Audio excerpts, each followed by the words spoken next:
कभी सोचा है अगर इलेक्शन ही फ्री और फेयर ना रहे तो डेमोक्रेसी का मतलब क्या बचता है? रीसेंट डेवलपमेंट्स ने एक बहुत ही अनकंफर्टेबल सवाल उठाया है कि क्या इलेक्शन कमीशन ऑफ इंडिया अब अपनी असली ड्यूटी से भटक गया है? क्या वो रूलिंग पार्टी के कंट्रोल में इतना आ चुका है? आज ईसीआई के ऊपर ये इल्जाम लग रहे हैं कि वो हाईली सेंट्रलाइज्ड, अथॉरिटेरियन और ऑटोक्रेटिक तरीके से काम कर रहा है। और सबसे डिस्टर्बिंग बात ये है कि वो पब्लिक अकाउंटेबिलिटी एंड ट्रांसपेरेंसी से दूर होता जा रहा है। सब कुछ तब शुरू हुआ जब राहुल गांधी, जो अब leader of opposition in Lok Sabha है, उन्होंने एक सीरियस एलिगेशन लगाया था। उनके अकॉर्डिंग बेंगलुरु के महादेवपुरा असेंबली कॉन्स्टिट्यूएंसी में लगभग 1,250,000 बोगस वोटर्स मौजूद है, टोटल 6 लाख वोटर्स में से। और उन्होंने ये भी क्लेम किया कि इसी वोटर फ्रॉड ने बीजेपी को नैरोली जीत दिलाई। अब ऐसे चार्जेस पे नॉर्मली ईसीआई इम्पार्शियल इंक्वायरी करता है, फैक्ट्स वेरीफाई करता है, लेकिन इस बार कमीशन का रिएक्शन अलग था। Passive aggressive tone, shaky legal explanation और एक तरह का intimidation.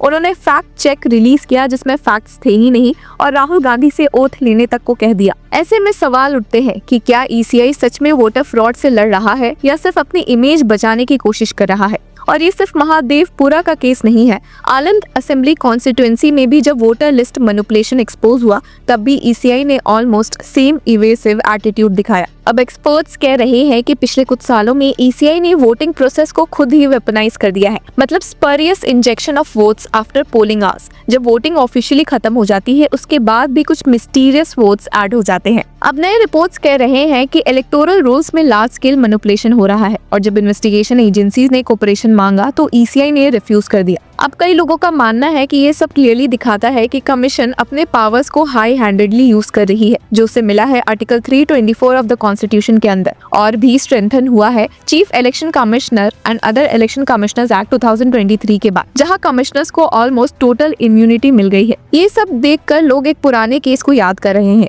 HC Jose versus Sivan Pillai and others 1984। इस केस में सुप्रीम कोर्ट ने पहले ही वार्निंग दी थी कि अगर ईसीआई को अनलिमिटेड एंड आर्बिट्रेरी पावर्स मिल गए और अगर कभी कमिश्नर्स किसी आइडियोलॉजी के साथ अलाइन हो गए तो वो कॉज अ पॉलिटिकल हैवक और bring about a constitutional crisis. और अब लोगों का मानना है कि that prophecy seems to be coming true now. Chief election commissioner और लीडर ऑफ अपोजिशन के बीच रीसेंट कन्फ्रंटेशन और बिहार का special intensive revision of electoral rolls, जिसे अब नेशन वाइड एक्सटेंड किया जा रहा है, ये सब इसी बात का प्रूफ रखते हैं। सुप्रीम कोर्ट ने उस टाइम एक लाइन में सब कुछ कह दिया था, if the commission is armed with such unlimited and arbitrary powers, he could by giving all directions cause a political havoc, setting at naught the integrity and independence of the electoral process। और लगता है आज वही हो रहा है। कहते हैं power corrupts and absolute power corrupts absolutely. आज ईसीआई एक ऐसे इंस्टीट्यूशन बन गई है जहां पावर एक्सट्रीम लेवल तक सेंट्रलाइज्ड हो चुकी है, जैसा कि लोगों का मानना है। अपॉइंटमेंट प्रोसेस पॉलिटिसाइज्ड है, अकाउंटेबिलिटी जीरो है और डिसमिसल या प्रोसिक्यूशन का कोई रियल मैकेनिज्म नहीं है, जिसका result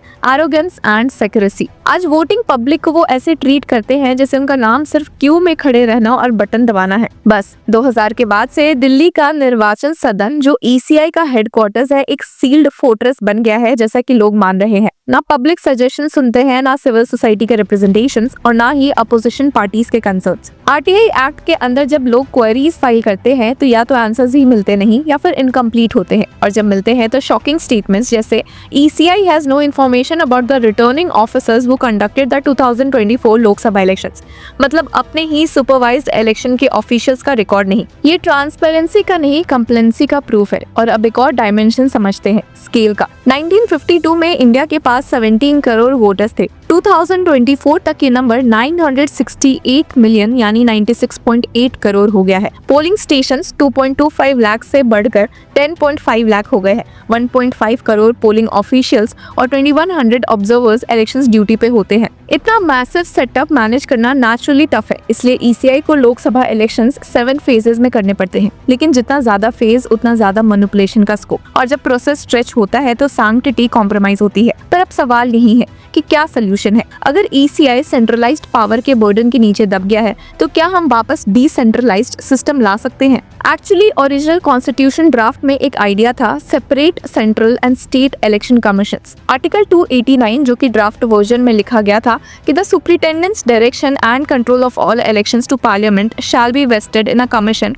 appointed by the president. The superintendence direction and control of all elections to the legislature of a state shall be vested in a commission appointed by the governor. हालांकि बाद में doctor B R Ambedkar ने इसे change कर दिया था और कहा था कि this new article 324 proposes to centralize the election machinery in the hands of a single commission to be assisted by regional commissioners. Doctor B R Ambedkar ने ये चेंज प्रैक्टिकलिटी के लिए किया था क्योंकि उस टाइम पर प्रोविंस में सेपरेट कमीशंस बनाना डिफिकल्ट था, लेकिन उन्होंने खुद कहा था कि this is a radical change और आज लगता है ये रेडिकल स्टेप डेमोक्रेसी के लिए कॉस्टली साबित हो रहा है। 1992 में 73rd and 74th constitutional amendments के बाद स्टेट्स में स्टेट इलेक्शन कमीशंस एस्टैब्लिश किए गए। इन्होंने प्रूव कर दिया है कि डिसेंट्रलाइज्ड मॉडल काम कर सकता है। आर्टिकल्स 243K एंड 243ZA के अंदर SCCs को कॉन्स्टिट्यूशनल पावर्स मिले, superintendence, direction and control of elections to panchayat and municipalities.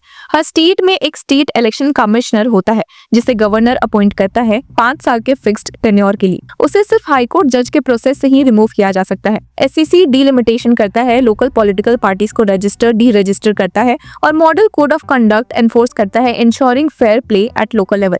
मतलब स्ट्रक्चर और अथॉरिटी दोनों सेम है, जैसे ECI की बस स्केल छोटी हो गई है। तो अगर ये लोकल बॉडी इलेक्शंस इतने फेयरली कंडक्ट कर सकते हैं तो स्टेट असेंबलीज के इलेक्शंस भी कर सकते हैं। इस सेंट्रलाइजेशन का लोड कम होगा और ट्रांसपेरेंसी और अकाउंटेबिलिटी दोनों बढ़ेगी। ट्रुथ सिंपल है, without free and fair elections democracy सिर्फ एक इल्यूजन बच जाती है और अगर ECI जैसे इंस्टीट्यूशंस अकाउंटेबिलिटी से ऊपर हो गए तो वो डेमोक्रेसी के स्ट्रक्चर को ही हॉलो कर देता है। तो आज जरूरत है कि हम इलेक्टोरल प्रोसेस को वापस फेडरल स्पिरिट में लाएं, पावर शेयर हो बिटवीन सेंटर और स्टेट्स, ताकि कोई एक इंस्टीट्यूशन एब्सोल्यूट कंट्रोल ना ले सके, जैसा कि लोगों का मानना है। डॉक्टर बी आर अम्बेडकर ने कहा भी था कि constitution is only as good as the people who implement it. आज वही लाइन सबसे रेलेवेंट है।